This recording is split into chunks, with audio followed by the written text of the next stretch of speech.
Yeah. You know, I'm jazzed up because Solving Healthcare, we're on episode 10, and we are changing the boogie because the boogie's got to change. Let's go. Welcome to Solving Healthcare. I'm Cordial Care Mantang. I'm an ICU and palliative care physician here in Ottawa and the founder of Resource Optimization Network. We are on a mission to transform healthcare in Canada. I'm going to talk with physicians, nurses, administrators, patients and their families because inefficiencies, overwork, and overcrowding affects us all. I believe it's time for a better healthcare system that's more cost-effective, dignified, and just for everyone involved.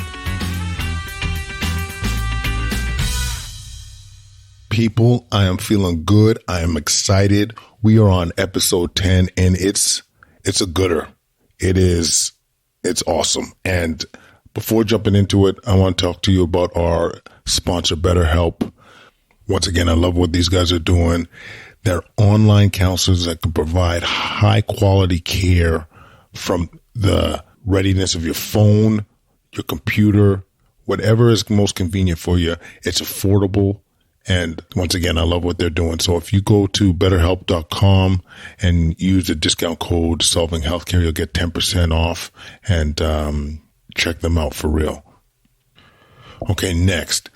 I am super excited to tell you about one of the initiatives Dr. Adrian Matheson has developed. You know, the whole point of this podcast is to really create some change. You know, at the beginning of the show, I talk about changing the boogie because the boogie's got to change. We got to make this system better. And as a result of that two-parter with Adrian Matheson, there's a program that's developing that essentially will provide free counseling for kids that are struggling through, whether it's ADHD, anxiety, or depression. Services are going to be more readily available at her clinic. And as this develops further, like I'm probably going to bring her on the show again just to celebrate this win. But knowing that, you know, more kids will be able to have access to the excellent care that they provide is amazing. I just really wanted to make sure you guys hear about that because that's a win. You know what I'm saying? Okay. Sindy Hooper. I can't tell you how incredible this story is. Okay. Back in 2013, she gets diagnosed with pancreatic cancer. And this is one of the few times I'm going to tell you, go ahead and Google the stats on pancreatic cancer. They're horrible. And this woman is alive almost 7 years post. And not only is she alive, she's thriving. Okay. This person, she went through an Ironman triathlon while on chemotherapy. Okay. And you might be asking yourself, what does this have to do with solving healthcare? I'll tell you what it has to do with solving healthcare. It's inspirational. It talks about how important having that activity level or exercise in your life, that level of fitness can help you go a long way. And it's just a great story, people. Like, she's an incredible human being. It's inspiring just hearing her speak. And I can't wait for you guys to hear this story. So, without further ado, Sindy Hooper. Welcome, Sindy. Thank you. How are you? Good. Happy to be here. Oh, well, I'm sure you are. This is your house. I got to tell everybody, this is one of the most beautiful cribs I've seen in a long time. Mind you, to get here, I had to fill up my car twice. This is far, but beautiful. Like, what are we looking out on right now? So we're in Canada, first of all. We're not out in, I don't know where he thinks he drove to, but we're in Canada Lakes, and our house backs onto the Canada Beaver Pond, which is an absolutely beautiful area. Yeah, no, it's beautiful out here. So where to begin? I people need to hear your story. I know you've had a lot of press, a lot of recognition for your story, which is amazing. The fundraising that you've done, but I want the listeners to hear from you. Where did it all start? What happened? How long ago did it all begin? And how are you doing now? Oh, where did it all begin? I guess you don't want me to go all the way back to 1962 when I was born in Churchill. You're probably talking about the start in 2013 when I was diagnosed with pancreatic cancer. Yeah. Yeah. So it was January 2013. I was extremely healthy, in really great shape. I just finished an Ironman. And in the month of December, I started getting these odd, vague signs and symptoms that something was up, but it was nothing major until my eyes went jaundiced, and John thought I might have gallstones. So he took me into the Ottawa Hospital Civic and had an ultrasound done, and discovered that I had pancreatic cancer. Oh, good. So that was completely shocking and devastating. As I said, I had very few signs and symptoms, none of the risk factors, and I also don't have any family history of cancer. So the fact that I was diagnosed with pancreatic cancer at the age of 50 and in very good health was extremely shocking for both of us. Yeah, and maybe give a sense to the listener, the prognosis of getting such a diagnosis. Yeah, pancreatic cancer has an extremely high mortality rate. The average survival is only 6 months. 75% of people who get this cancer die within the first year, and 5-year survival is only 9%. And there are no 10-year survival stats for this cancer. Yeah, and I remember, so I work with her husband, John Hooper, and hearing this news and working in palliative care setting, we were all devastated. We were shocked, somebody so healthy, so fit, who made all the right decisions would get such a horrible diagnosis. And, it was a huge shock. And I can't imagine what it would have been like to hear that for the first time. So you get this diagnosis, and you hear the stats. John knows the stats. He's a medical professional. What next? Where's your head at? What's your approach to this massive endeavor? It was so devastating. I didn't ask a lot of questions. I was terrified. I remember waking up each morning wishing that it was a dream or a nightmare, and that it wasn't actually happening to me. So, that lasted for months, this waking up in the morning and just praying that this wasn't happening to me. But it was. And within a couple of days, we were back at the Civic for a CT scan. And the purpose of that scan was to take a closer look at everything to find out if I was actually even a candidate for surgery. So about 80% of people that get diagnosed with pancreatic cancer, it's already spread, and so they can't get surgery. And for them, there isn't a chemotherapy that works very well, and so they have a very, very bad prognosis. So I had a CT scan done pretty quickly, and then went to see a surgeon who would eventually do my surgery. And he told me that I was going to be a candidate for Whipple surgery. So that was the first huge hurdle that we made it over. So it was less than a week after my diagnosis, I was in the Civic for Whipple surgery, which my surgery lasted 7.5 hours. They removed half my pancreas, a third of my stomach, gallbladder, bile duct, and all of my duodenum. Wow. And I was in hospital for 10 days with nothing to eat or drink during that entire time.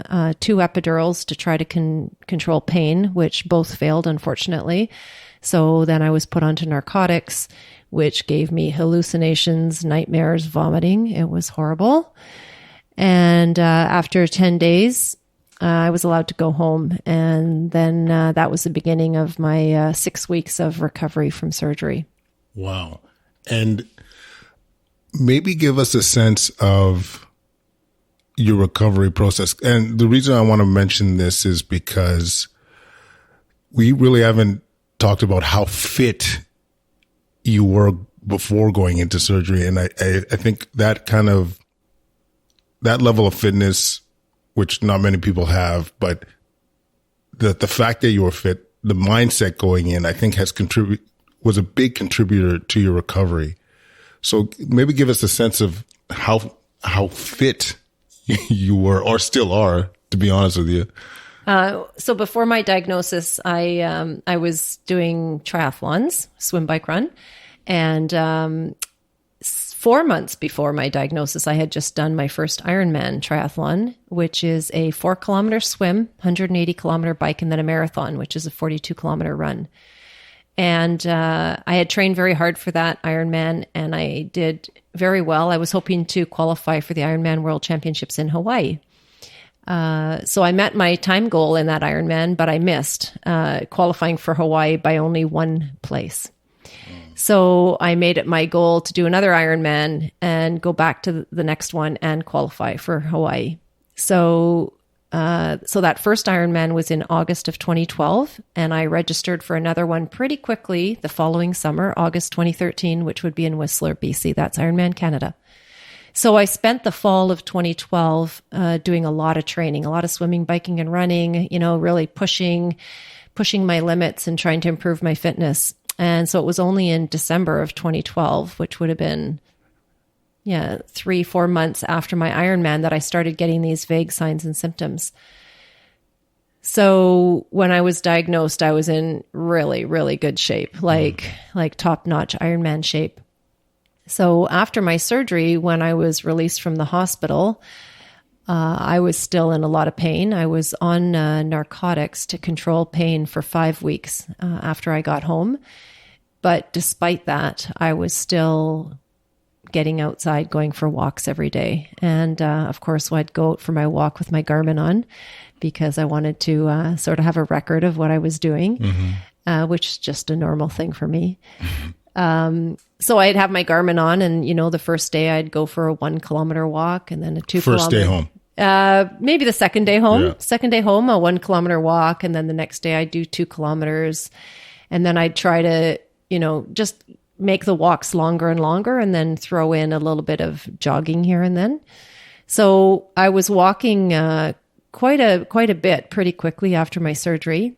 And of course I wanted to start swimming again, but I couldn't because of the incisions, and I had a drain in my stomach. So I had to wait for all that to come out. But I was back in the pool 5 weeks after my surgery. Wow.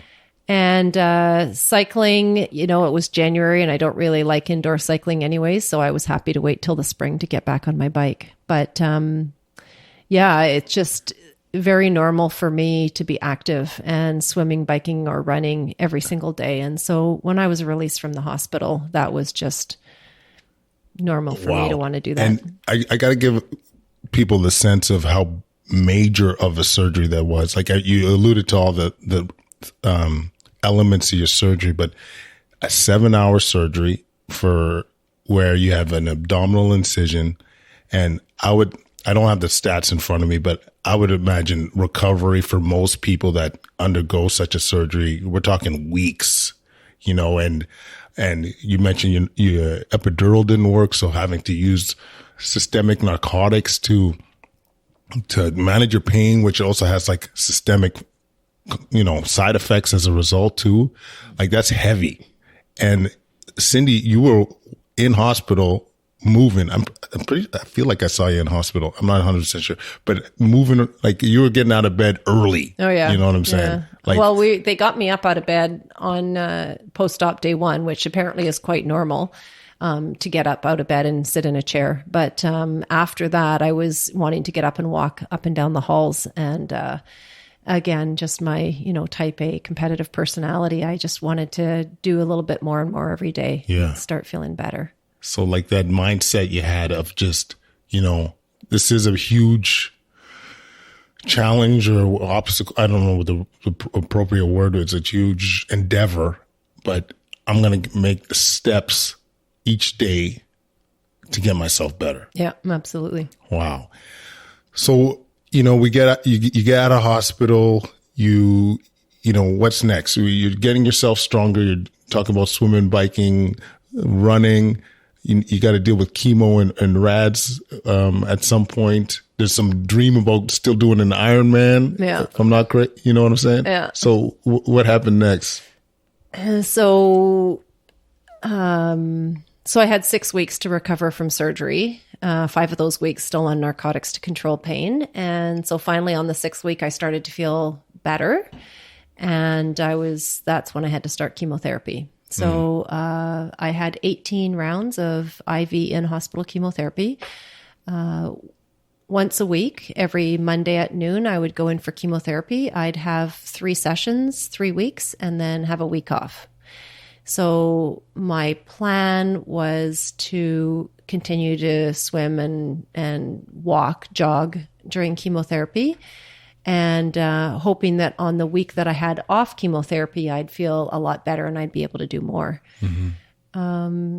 So it didn't quite work that well. As I said, I kind of hoped that third week that I had off, I'd feel better and be able to do more. But it was actually the reverse, because that third week is actually time off to let your body recover from the 3 weeks of chemotherapy, right? So I would actually feel better on my first week of chemotherapy because I'd have had the week to recover. So anyways, we did that cycle. I started chemotherapy mid-February, and I had chemotherapy right through until mid-September. And in April, the chemotherapy was interrupted for a month because I had to go for 28 days of radiation. So every weekday for a month, that was done at the Queensway. And while I was doing radiation, instead of having the IV chemotherapy, I was taking pills, oral chemotherapy. And I actually felt really good during that month. It's funny now because I look back on radiation as, oh, wow, radiation is super easy. Just because, I'm comparing it to how horrible the surgery was, which for me, that was the worst part. And then chemotherapy was pretty bad as well. So radiation, having the break from the IV chemotherapy just seemed like it was a bit of a breeze. And I was telling you earlier that I actually rode my bike in to go to some of my radiation appointments at the Queensway because I was feeling so much better during that time. Jesus. And it was just such a relief to be able to be a little bit more active for that month. I don't know if I've ever heard of somebody cycling to the radiation treatment. They must have, did they know you were cycling Yeah, in? a couple of them knew. Yeah. What would they say? Oh, they couldn't believe it. Just, wow, you rode your bike here? Wow, that's amazing. So you're going through all these tough treatments. You're, by the way, you also mentioned before we started, you didn't miss a single chemo treatment. Yeah, I was very lucky. Which is,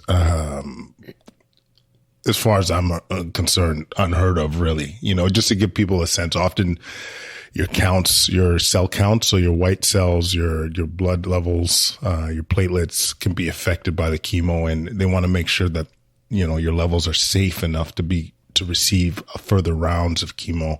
And most often there's going to be one or more cycles that you miss. And, so I'd get chemotherapy on a Monday at noon, and every Friday I would have to go into the lab to have blood drawn, right? So I'd get the blood drawn on Friday. I guess it would get processed and the physicians would see it Monday morning, and I would either get the yes or no Monday morning if I was going in for chemo that afternoon. And it was always yes, you're coming in, everything's good. And I could see all my blood counts dropping, right? Within the 3 weeks, each time they would drop, and then I'd have the week off and they'd come up just a little bit, and then they'd drop 3 more times, even to a further level, and then they'd come up just a little bit. So each 3-week block, they would drop further and further and further. And in my second last cycle, the second one actually did drop below the level that was acceptable, but they said I was doing so well and I was strong and feeling good that they did it anyways. And so I was very fortunate not to miss any chemos. Wow. So then and I might be skipping a step or two, but then we hit an Ironman. Oh. Is this about the time? Ironman. So Ironman was in late August, and I started my chemotherapy in February. So February, 6 months. Chemotherapy starts, and in April I had the radiation for the entire month, and then back onto chemotherapy in May, June, July. So it was actually pretty early on. It was probably in around February or March. I went into the hospital to see my surgeon for a follow-up appointment. And I was already registered for Ironman Canada. I didn't register for an Ironman after being diagnosed with cancer. To me, that would be crazy. I had registered for Ironman Canada back in September of 2012. So don't forget, I'm already registered for an Ironman, right. And I've gone through my surgery. I've gone through my 5 weeks of recovery after my surgery, and I'm starting to feel a little bit better, right? I haven't started chemotherapy yet, and I have no idea what to expect. So I go into the hospital to see my surgeon for a follow-up appointment, and I say to him, so listen, I'm registered for an Ironman that's going to take place in Whistler, BC in August. That's like, I don't know, 6 months away. Do you think I might be able to still do it?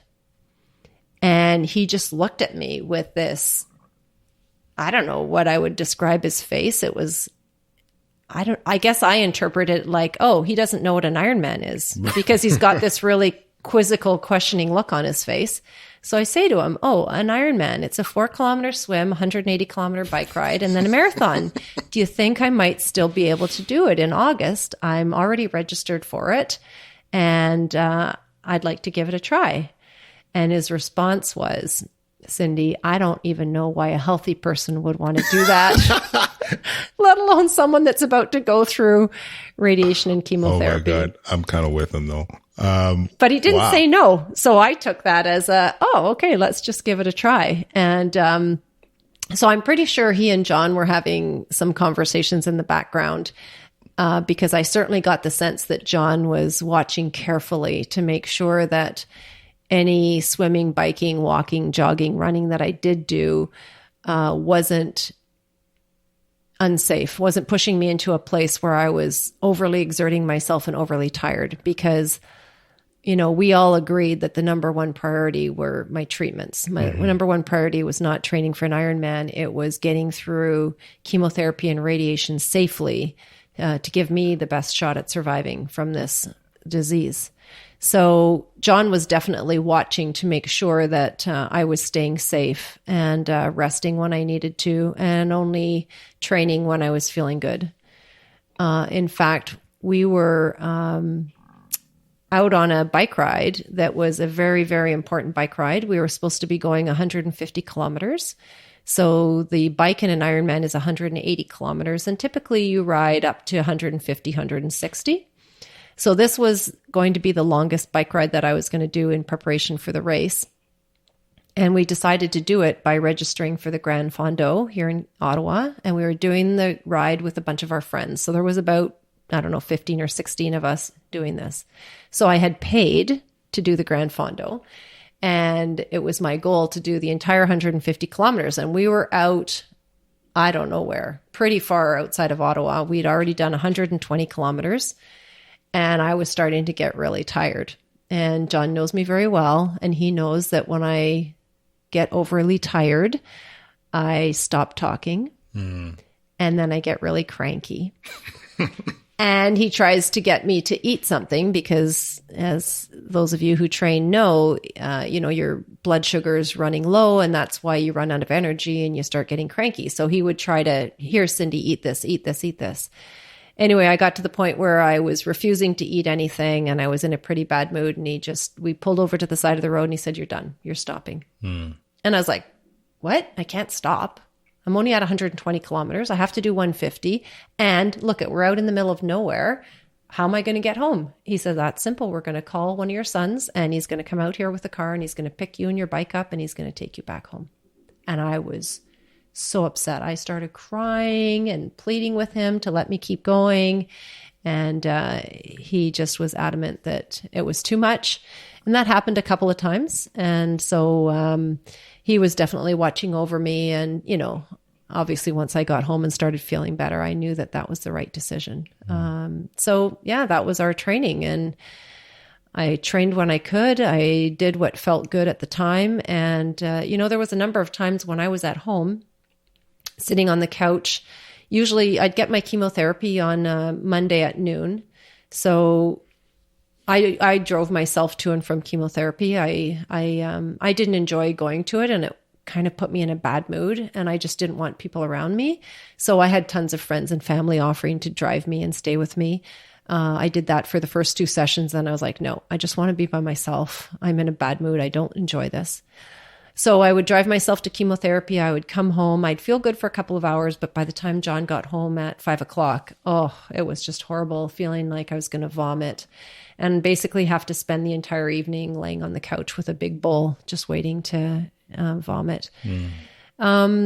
But by the next day, I would start to feel a little bit better. I would still lay pretty low on a Tuesday. Tuesday evenings, we would go to swim, and I would go to the swim with John, because if I didn't go, he would stay home with me. And we swam at a really nice outdoor pool. So I would go with him. If I felt good, I'd swim. And if I didn't feel good, I'd sit on a lounge chair while he swam. But by Wednesday, I started to feel a lot better. I would still feel nauseous, but not to the point where I thought I was going to vomit. Just, you stand up and it's like, oh, that doesn't feel very good. And I remember one day, I think it was on a Wednesday, I was sitting at home on my couch, probably laying on my couch, feeling really horrible. And my kids at the time were still at home. And my son came up to me and he said, Mom, why aren't you outside on your bike? What are you doing laying around the house middle of the day? And I said, Chris, I just had chemo, 2 days ago. I don't feel very good. Right. And he says, yeah, but Mom, you always feel better when you're outside. You always feel better when you're outside exercising. So I think maybe you should give it a try. So I kind of rolled my eyes and got all my gear together and went out on my bike. And sure enough, the sunshine, the wind on your face just made me feel so much better. And that's basically how I approached my training, wow. Wednesday to Sunday. And then Monday morning, because I knew I was going in for chemo at noon, Monday morning was always my biggest workout of the week, because it was, 6 days away from having chemo. And that's when I would feel the best. So I'd always do a good run, walk, jog type thing on Monday morning before going back in for my next chemo. And that was my routine. Wow. So clearly one of the most active chemo patients of all time. I mean, I hear that, and I'm relatively in shape, and I'm exhausted hearing that. And so you end up making it. You end up going to do the Canadian Ironman. Yeah. So we flew out to Whistler, and it was John and I, and there was a bunch of our friends doing it with us as well. And John had said that he was going to stay with me through the entire swim, bike, and run, mainly for safety purposes, to make sure that if I got into a place where I was too tired, that he would tell me to stop. Mm-hmm. And we had to make that agreement before the race even started, that if he said I was done, I had to stop. And so I agreed to that. So, when we went out to Whistler, we really didn't think I would be able to complete an Ironman. The training, you always do it in these separate pieces. You never come close in training to doing a full Ironman distance. And even before I got sick, when I did my first Ironman, my thought was, oh my God, like, how am I going to do this? It's no kidding. It's huge, right? So, here we are thinking about going out to Whistler, BC to do Ironman Canada. I'm between my 15th and 16th rounds of chemotherapy. My blood counts are very low. I'm very tired. So our thought was, I'm going to at least do the swim. I knew I could do the swim. It's a 4-kilometer swim, and we had swam quite a bit all summer in Meech Lake. And I love swimming, and I'm a strong swimmer. So we knew I would be able to get the swim done. And then for the bike ride was you go out one way for about 60 kilometers, and then you come back to Whistler Village, and you go the other way for the remainder. So we thought I probably could do the first 60 kilometers of the bike ride. 60 kilometers, people. So that was the plan. The plan was, let's do the swim. I can at least be a part of it. Let's hopefully be able to do the 60 kilometers of the bike ride. And then, we'll just see what happens from there. And so the swim went surprisingly well. I came out of the swim 10 minutes faster than anticipated, which was great, because getting a 10-minute faster swim meant I had 10 minutes more to do the bike, because there's a cutoff. You have to finish the bike by a certain time of day, or else they take you off the course. So John was there waiting for me. He's a much faster swimmer than I am. So we head out on the bike course together. We do the first 60 kilometers. We come riding back into Whistler Village. Lots of people there cheering for us. And John says, what do you want to do? I'm like, well, let's give the second part of the bike ride a shot. So, so the second part of the bike, the first part is really fun because you go down a series of hills, down, down, down, down into Pemberton Valley. You do this really long out and back, and then you have to come back up the hills to get back to Whistler Village. So I'll just tell you a fun little thing that happened. We go down the hills. We're going out into Pemberton Valley. And if you can picture it, it's extremely flat. You can see for kilometers ahead. And there's all these farms along both sides with these long driveways going out to the farms. We could see really far ahead.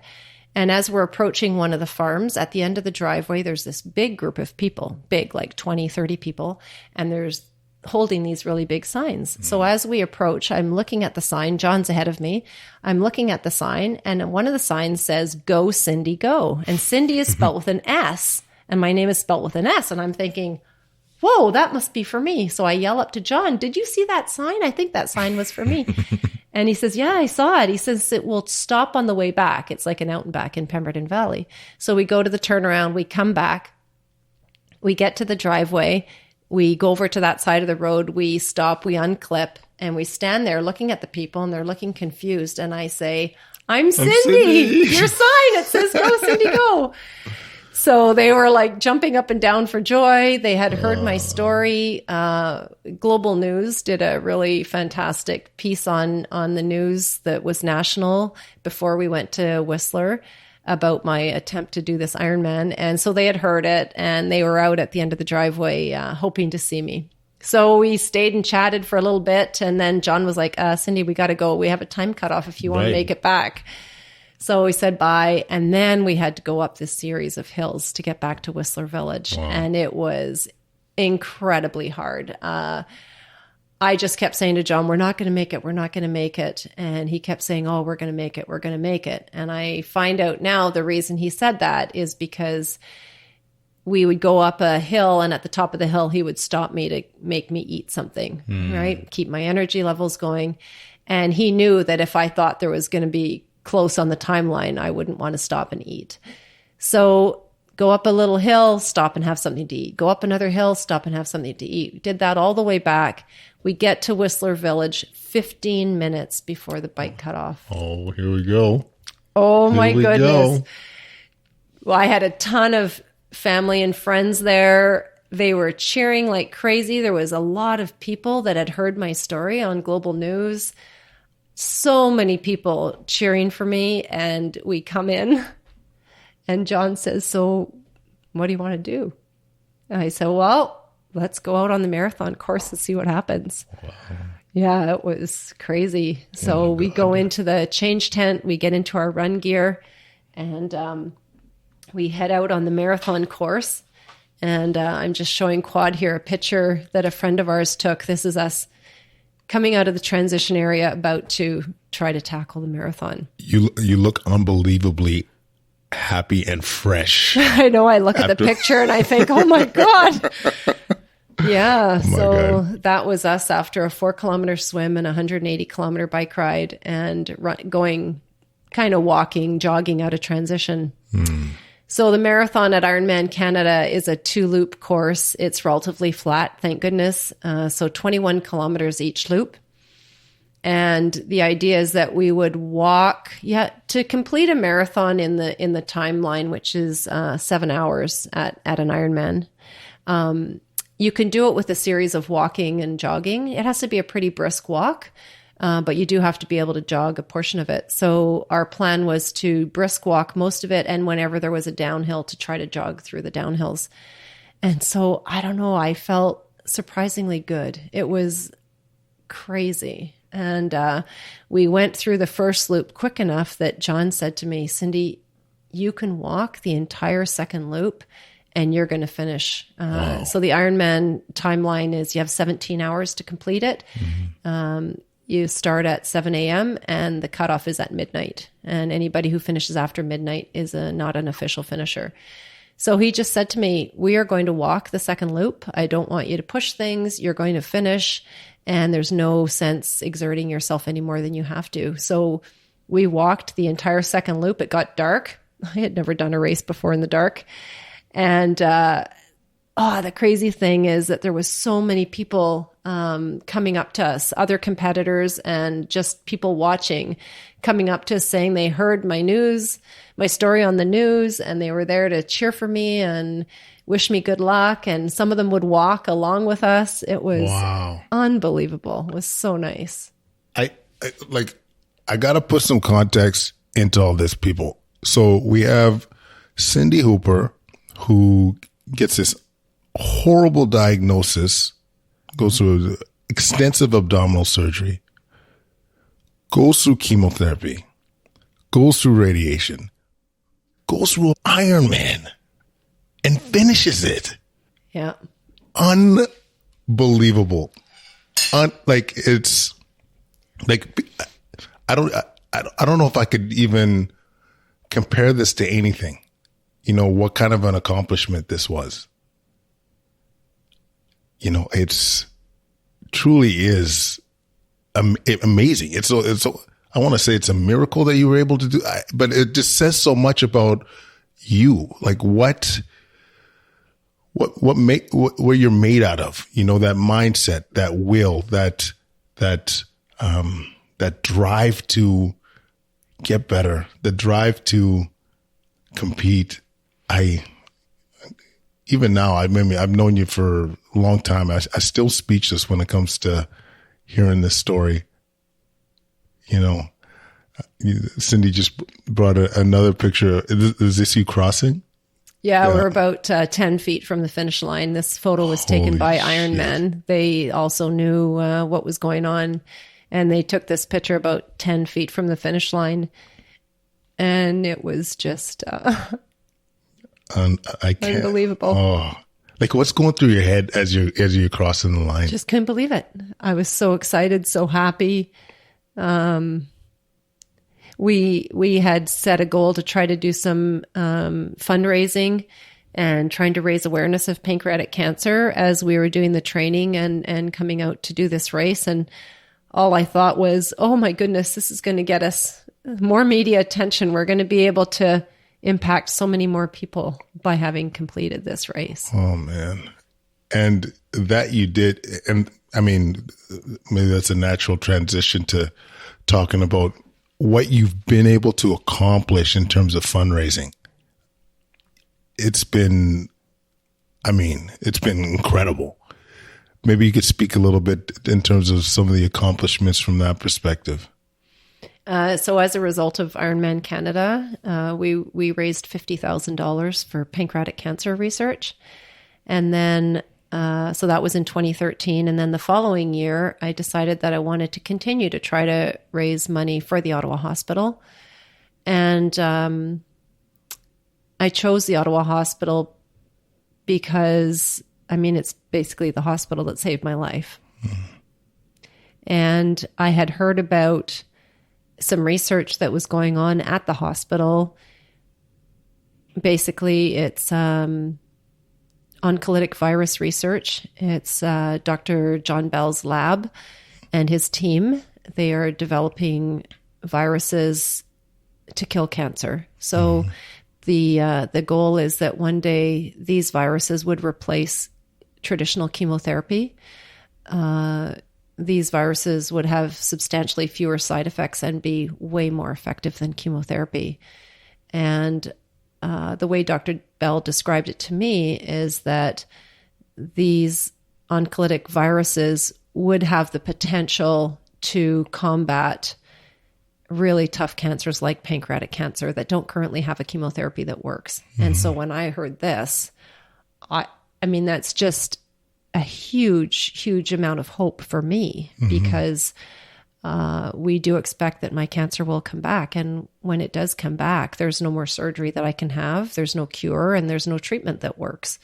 So when I heard that he was working on a new treatment that could potentially fight tough cancers like pancreatic cancer and maybe offer a cure, I was completely excited about that, and it gave me a lot of hope. So I decided that I wanted to raise money for his lab and for the research that he was doing.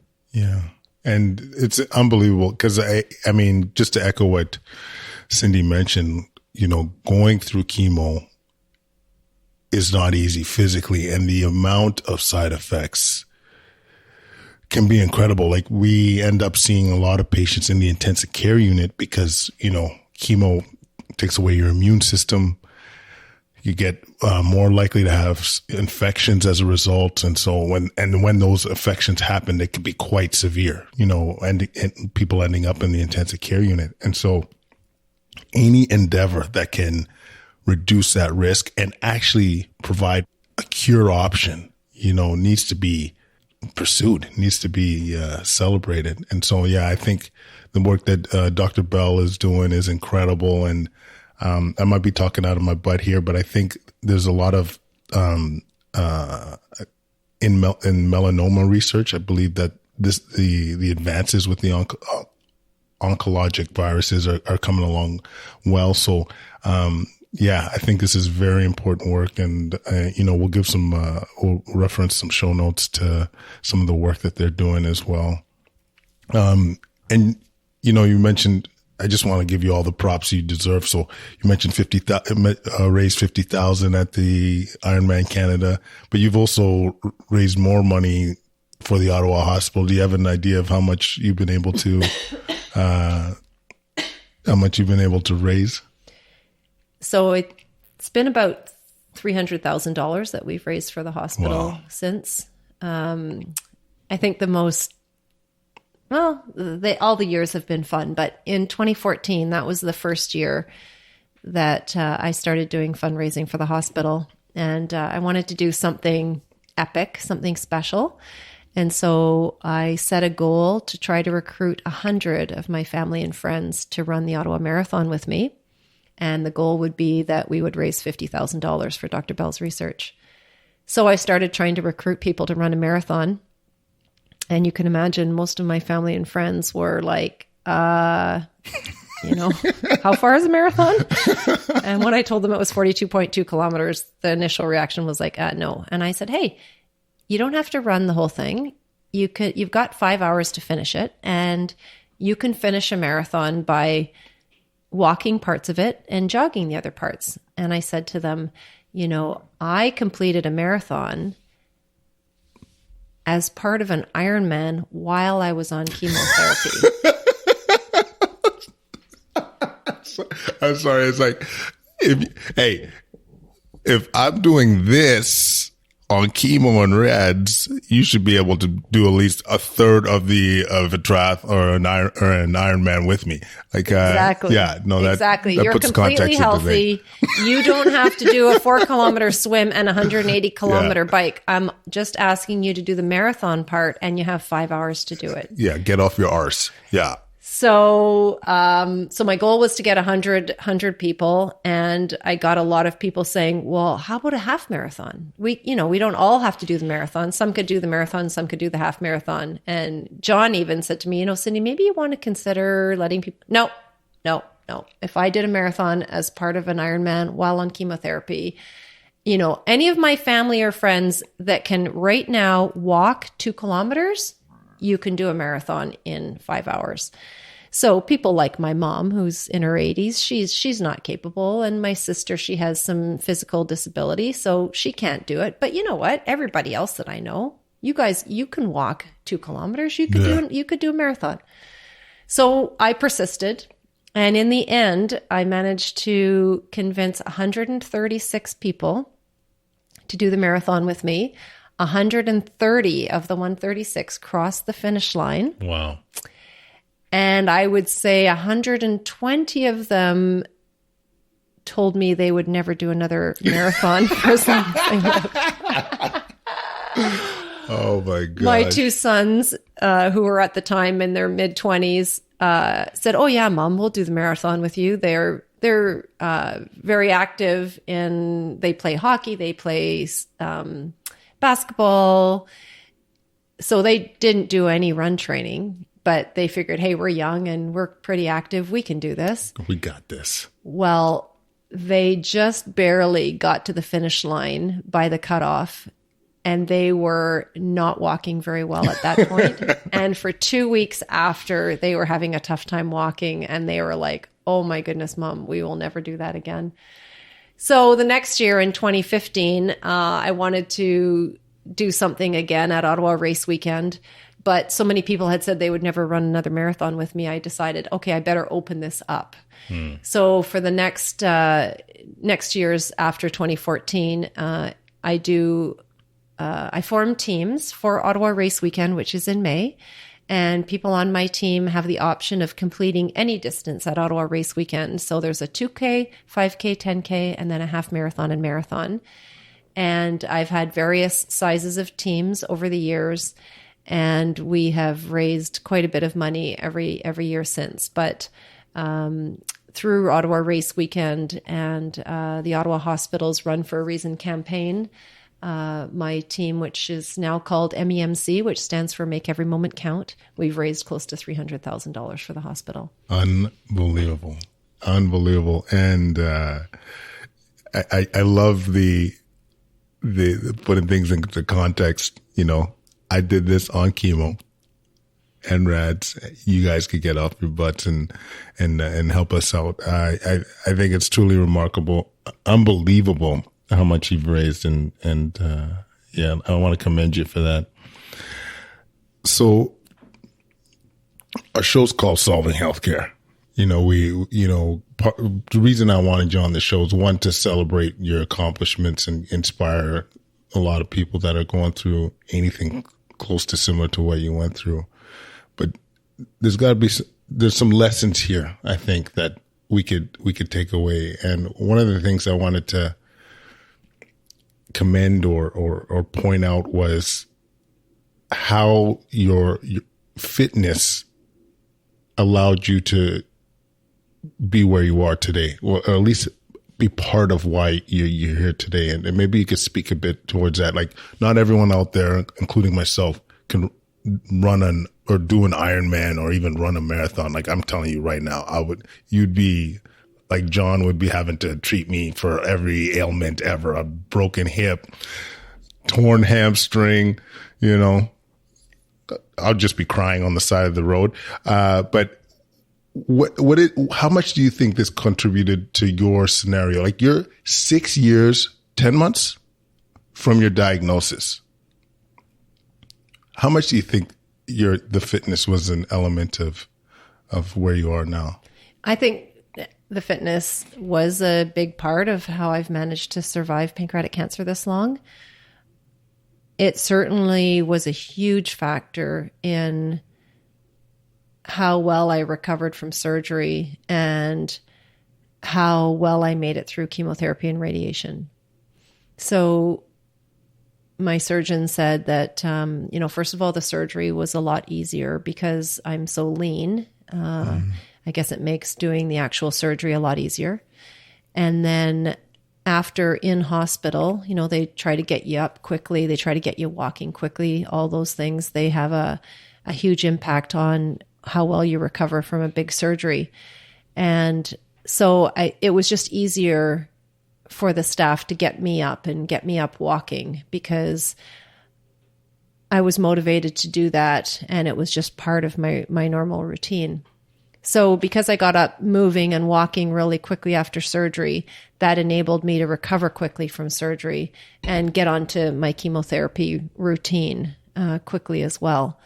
And then with chemotherapy, my chemotherapy doctor had said to me that I would expect to miss at least one chemotherapy, if not 2 or 3, because of how devastating it is on blood counts. But I didn't miss any. I was able to get in all 18 rounds as scheduled. And, she said that is very rare that happens. And she attributed that as well to my fitness and the fact that I was staying very active through my treatments. Mm-hmm. So I definitely think that my fitness played a big role in my recovery from surgery and getting through chemotherapy and radiation. And I would encourage anyone, even somebody that's not going through anything, just try to be fit, try to be healthy. You don't have to be doing marathons or Ironmans, but, half an hour of exercise, at least 4 or 5 times a week, whatever you enjoy, whether that's walking or cycling or gardening, all these are various forms of exercise, and being fit is extremely important in maintaining your good health. And if you get sick, in how well you're going to be able to cope with that sickness. Mm-hmm. And for people going through cancer, going through chemotherapy treatment, I know that the first feeling is to just lay on the couch because, we feel so tired and so nauseous and so horrible going through chemotherapy that is the natural thing to do. And that's what most people do. I mean, when I was going in for my chemo follow-ups and I would tell my doctor what I was doing, they were just astounded because, she would say that most people that are going through chemotherapy just spend most of the time on the couch in the house, being very inactive. So I would encourage everybody, going through chemotherapy, radiation, or whatever treatment it is, just try to stay active, try to get outside. The fresh air on your face, the sunshine just makes you feel so much better. Just go for a walk. It doesn't have to be far, even if it's just, 15 minutes. Do what you can to keep moving, stay active, stay healthy. And I think it will make a big, big difference for everybody. I mean, I couldn't agree more. And I think not only is patients that stay active, are they physically stronger and able to deal with more adversity?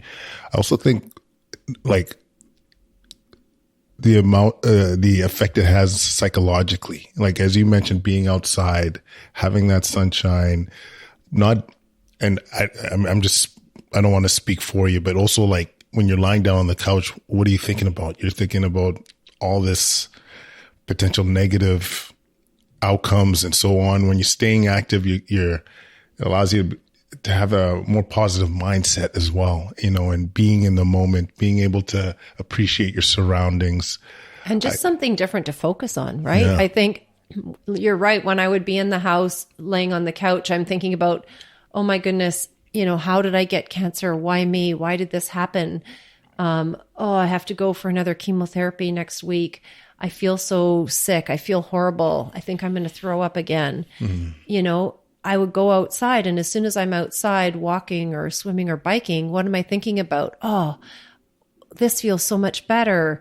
How much activity can I do? What are my chances of being able to do this Ironman? It just gave me something to think about, something to focus on other than my cancer. And when I was outside being active, I was with my family or friends, right? I wasn't alone by myself sitting on the couch, and I was in with a group of people that was being active. And you're right. It just gives you a much more positive mindset. And I think that's huge. Yeah. And I also want to emphasize, like, even if you got a terminal illness, I think there's some positive, like, this is still worth going through because, I actually think what you're doing, your approach will improve your quality of life. Maybe even like also your quantity of life, but also your quality of life, the experiences you're having while going through such a tough time. So there is a lot of upside of being active, being around people, getting outside. So yeah, I really hope the listener takes that to heart. So Sindy, any other lessons or anything else you've learned going through all of this craziness in the last almost 7 years that you'd want the listener to know about? I think the biggest thing that's changed for me and my husband, John, is how we look at life. It is so completely different than the way we used to look at life.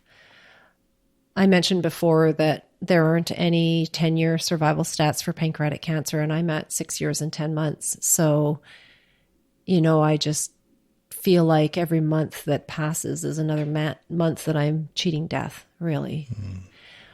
I go for CT scans every 6 months to check for cancer return. And these scans are extremely scary. And every time we get the news that cancer hasn't returned, it's just this huge relief and celebration of life. And we're just so thankful that every 6 months I get this incredible news that I'm going to get another 6 months. And so we just look at this next 6 months as this huge gift. And we think and we plan on how we want to spend that time. You know, where do we want to travel to? Who do we want to spend time with? What do we want to do? Maybe this is going to be the last 6 months that we have to do this. And so our life is much more intentional, much more grateful. And we just stop thinking and worrying about the little things that people shouldn't spend time worrying about, you know? So it's just really made our life so much richer than it used to be. Wow. And I guess I just wish that everybody could live life like this. It's a shame that you have to go through such a horrible experience and I guess continue to have this threat of a cancer coming back to be able to appreciate life. But I guess I just wish that everybody could live life a little bit more gratefully and with a more positive outlook and be more thankful for the things that they do have instead of, you know, wishing for more or putting off things. You know, a lot of people put off. I say to people, I've traveled a lot since getting sick, and my favorite place on earth still is Hawaii. It's such an incredible place. And I say to people that, you know, they're thinking about planning a trip. Well, have you been to Hawaii? And they'll say no. And they're like, oh, but it's so far. And, you know, you have to take 2 weeks off work to go there. And I'm like, you have to do it. Like, it's incredible. It's beautiful. And you might never, ever get the chance, right? Whether it's because you're getting older and you might not be able to travel, or you might get sick, or something might happen. And, you know, I think people do that a lot. They put things off because they think they have so much time. I remember before I got sick, I used to think about, you know, what I was going to do when I was 85. I used to think about, oh, it's going to be so great when my kids get married. I'm going to get to go to their wedding, and I'm going to get to, you know, play with their kids and have grandchildren. Everybody just assumes that they're going to live, you know, for a long time. That's natural. But as soon as something happens to you like this, you don't think like that anymore. No. I never think about, you know, 10 years from now. Wow. So, you know, that part is really hard because it's scary, but it certainly makes John and I live life a lot more intentionally. And that's the gift. That's the really good part of this. You must see a lot of beauty in other things too. Like just all the little things are that much more meaningful. It's like everything is magnified. Yeah. You know, when there's a really beautiful sunny day, you're just so thankful for it, and being able to experience it and have another day, have another month. Like it's huge. It's huge. Every fall when we close the pool, I watch the pool guys closing it, just thinking, oh, please let me be here next summer healthy to be able to enjoy another summer. And then after Christmas, putting away the Christmas tree, same thing. I'm putting away the Christmas tree, and my only thought is, please let me be able to be here next year to put the tree up again. Oh my God. So, you know, it's continuous. It never ends. And like I said, it's pretty scary, but it really is a beautiful way to live life. Wow. I like to think that being in our line of work that we take that to heart, but you know, sometimes you need reminders like this. You know, in our line of work, obviously we see people passing, you know, without warning, or, you know, on a fairly regular basis. And so we try and learn from that. But hearing this, I mean, I was even telling you before we started, When we had our pre-interview, you're telling me how when people cut you off, like you're less likely to react or whatever. I still cuss out those guys. I need to work on that. I'm like, choose a velocity. But it's really good to be reminded of this, because we all need to hear it. We all need to be more grateful. We all need to appreciate more of the little things. We're here for a short time. We don't know how long we're here for. I know certainly after we talked, I saw my boys, they got an extra hug for sure when I walked in the door, and mommy got a bit of and I love you here. And, no, it's such an important, valuable lesson to hear that, we need to be more grateful. So Sindy, I got to thank you for agreeing to do this. It meant a lot to me, and I think our listeners are going to take a lot away from our conversation. You've done amazing work increasing the awareness for pancreatic cancer, raising money for pancreatic cancer, for innovative treatments. You've inspired, I know, anybody that you've touched in the last 7 years. You can't help to be inspired to be stronger, fitter, like I'm gonna lift heavy after this, boy. I'll bet you, things are gonna get real. I'm so glad you agreed to do this. It meant the world to me. Well, thank you for asking me and having me on the show. I just really appreciate any opportunity that I have to share my story. And I guess another really big thing for me in sharing my story is being able to offer hope to other pancreatic cancer survivors. When I was diagnosed, the first thing I do is go searching for survivors, right? Mm-hmm. And couldn't find anybody that had lived more than a couple of years. I would go on the Pancreatic Cancer Canada website. At the time, they had a survivors page, and all of the stories were actually written by friends and family members of people who had pancreatic cancer and had passed. And I was like, wow, this is grim. Like there isn't even anybody alive to write their own story and put it on this website. So I continue to search. And to this day, I only know 4 people that are alive with pancreatic cancer more than 2 years after their diagnosis. So for me, it's really important for me to be able to get my story out. And that's why I'm very active on social media, especially Instagram, trying to reach out and get my story of survival out there so that for other people that get diagnosed, it offers hope, whether it's themselves or their family members. So thank you for inviting me and giving me this opportunity. Absolutely. And I got to ask, does John know I'm here? Yes, he does. Does he know that I was doing the interview topless? No, I didn't tell him that part. Okay, that's good. Sorry, John. It had to happen. Thanks again. Thanks again, Sindy. Really appreciate it. Well, that was phenomenal. I hope you guys enjoyed that. Thanks for tuning in. A couple last things. In terms of lessons to be learned from this show, once again, at all levels, administrative, from a clinician level, from the general public, the value of staying active and being fit is paramount to recovery, to battling whatever illness that you have in front of you, to stay sane throughout your journey, to have that ability to be more resilient and deal with the mental side of things. Staying active will help with all aspects of that.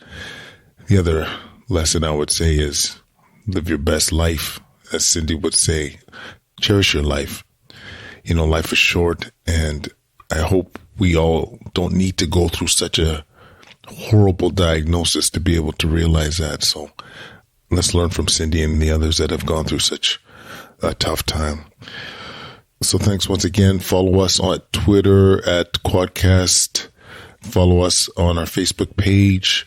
It never hurts to leave a rating or a 5-star rating if you're up to it on iTunes or on Apple Podcasts. That helps grow the show. So thank you in advance. And any comments you can leave at quadcast99@gmail.com.